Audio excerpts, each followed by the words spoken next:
President Akufo-Addo says his government is working on a blueprint on how Ghana will be run after the IMF program, adding that a 10-member committee has been set up to draft a plan on the Ghana Beyond Aid agenda.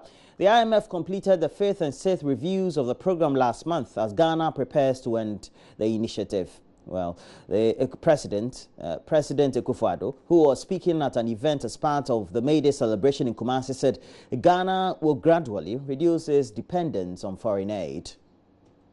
I welcome the partnership of organized labor with government and the private sector so that we can work together to develop homegrown solutions to our problems.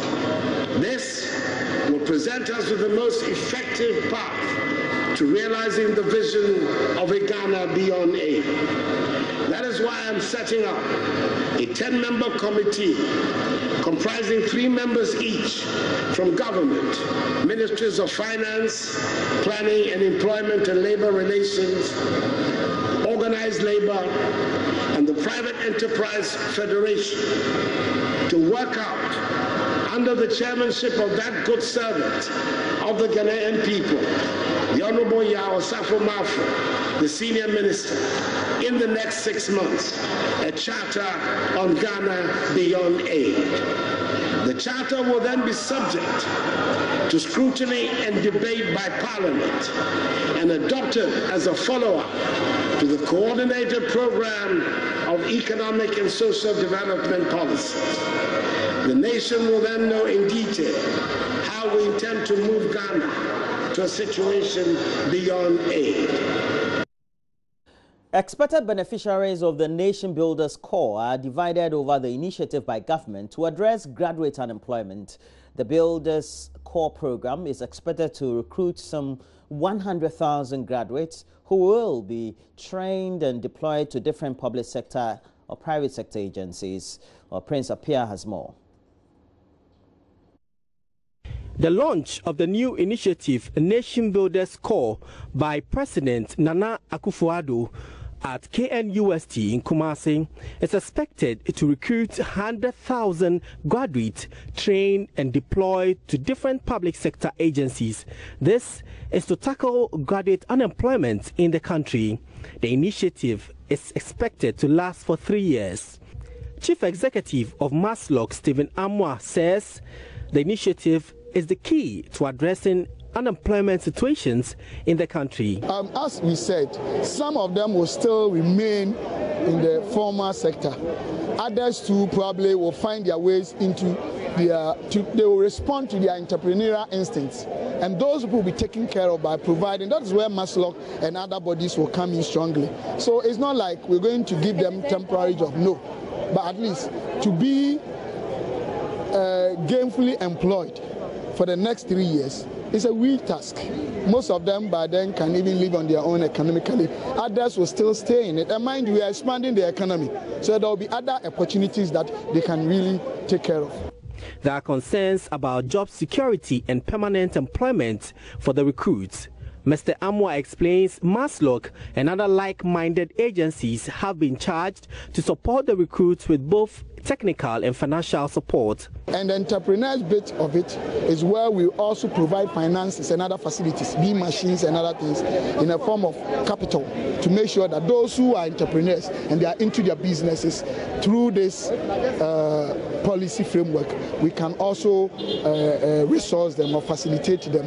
And this is where, so we have direct role in terms of employment, and we have indirect role in terms of providing financial resources and other assistance. We will do that. Even the training aspect, we will take part of it and make sure that we help our young Ghanaians that have graduated from various tertiary institutions to be in employment.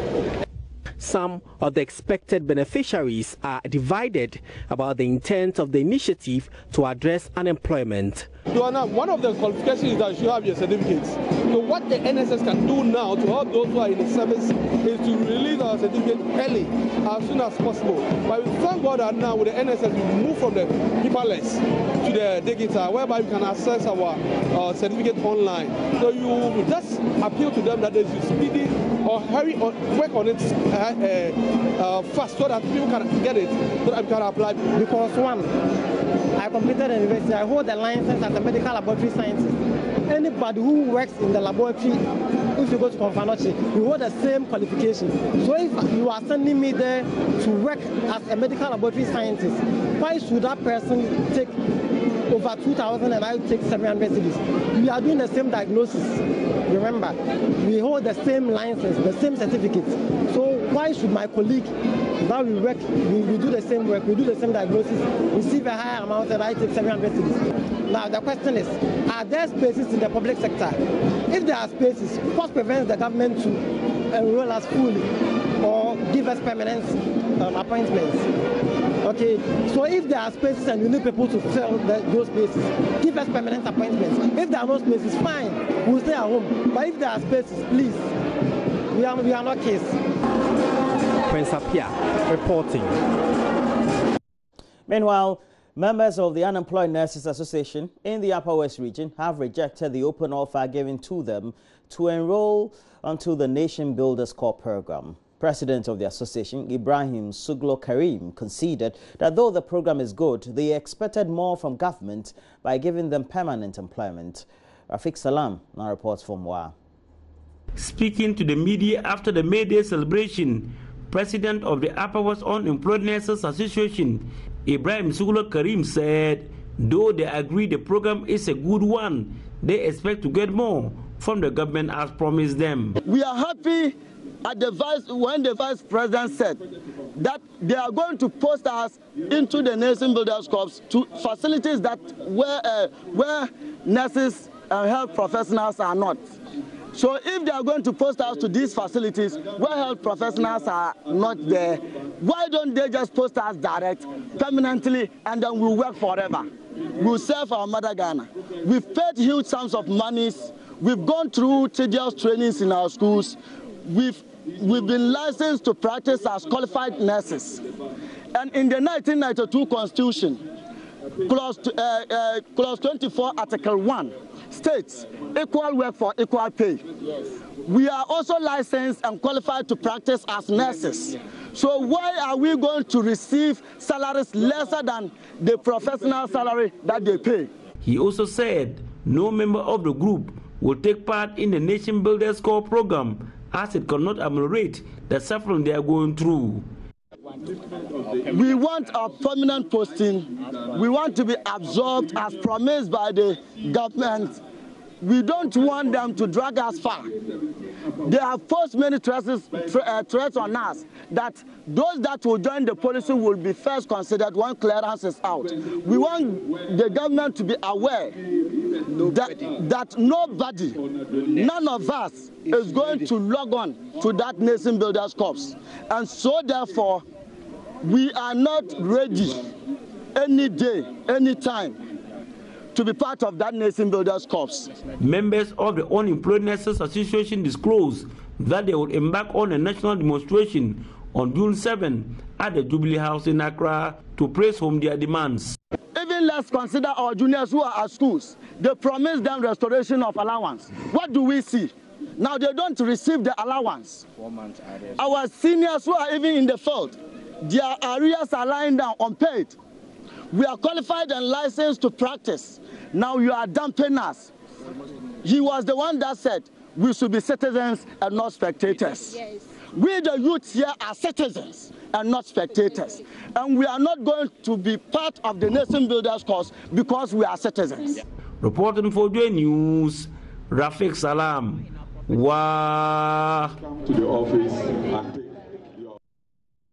Well, remember, we have a discussion with the National Coordinator for the Nations Builders Corps. So please stay tuned.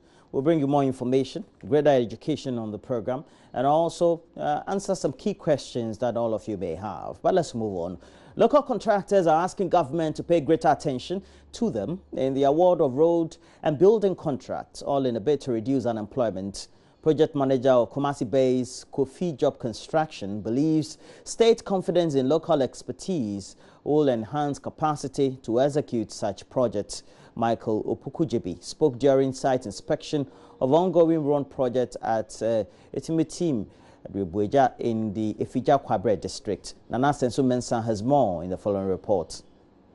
Road projects initiated and funded by government cover 9.5 kilometers of link roads in the area. Minister for Parliamentary Affairs, Osei Mensa Bonsu, led a team to inspect the project. Mr. Opokujebi said increased capacity for indigenous contractors will translate into expansion and consequently recruitment of more people. We are appealing to the government that the government should have trust in the local contractors, because when you put your trust in the local contractors too, they were able to create a lot of employment for the youth. Now we can all know and see that a lot of graduates come out from school and they don't have works to do. But if you put the trust on the local contractors, it will be able to create a lot of jobs for the civil engineers, geometric engineers, and material engineers, and even the labor side and some subcontractors. It will all help the nation because we'll be able to pay taxes out from it. And like I said, from the taxes that we generate, it will be able to do some infrastructure which will also help build the nation Ghana. Mr. Chairman Sabunsu acknowledged the concerns of the local contractors and reaffirmed government commitment to addressing them. In conclave, and now when I say in conclave, I'm talking about what even happens at cabinet level. The president is minded and indeed purposed to ensure that local contractors, when it comes to road construction, it is not that any local contractor that you think because we want local content we should give work to that person who may not at the end of the day be able to deliver, and even if they are able to deliver quality work. So local contractors with the competence, the resources and the requisite facilities and equipment certainly will be given jobs to do. People are crying over roads. And in Ashanti and in Kumasi in particular, not least my own constituency. Well, that'll be it for the latest news headlines. But, well, let's move on. We'll bring you some more stories. The Global Evangelical Church is urging government not to stop the fight against illegal mining in the country, despite the pressure to lift the ban. According to the church, the pollution of rivers and water bodies might get out of hand should government bow to the pressure. Speaking at a press conference or a conference of the Takrady Presbytery in Cape Coast, the chairman, Reverend Manfred Mawina Kofi Fiakui, asked government to focus on getting jobs for the youth to keep them away from engaging in illegal mining. Well, it's where Richard Kwejo Nyako reports from. According to the church, it is aware the ban on illegal mining has caused many people to lose their jobs, but the interests of the generality of Ghanaians is more important than a few of the people. Chairman of the Takrady Presbytery of the church, Reverend Manfred Mawina Kofi Fiakui, wants government to stay focused and not to bow to the pressure. And for the good work he's doing on the Galamsey issue, we appeal that we know many are thrown out of jobs, but they should exercise restraint and patience so that at the right time they'll be given their due portion or whatever to do. So we should not run contrary to what the nation and God wills is for us. We urge our youth that they should learn to do hard work, study hard and develop themselves. These days there's a lot rush for money and many people are engaging in ways that are not proper. They also want government to expedite action on the creation of alternative jobs for such persons that have been adversely affected by the ban. Excellency President Akufo-Addo at reducing the illegal mining activities popularly called Galamsey. In the same vein, we urge government to provide jobs for the teeming youth, men and women thrown out of jobs.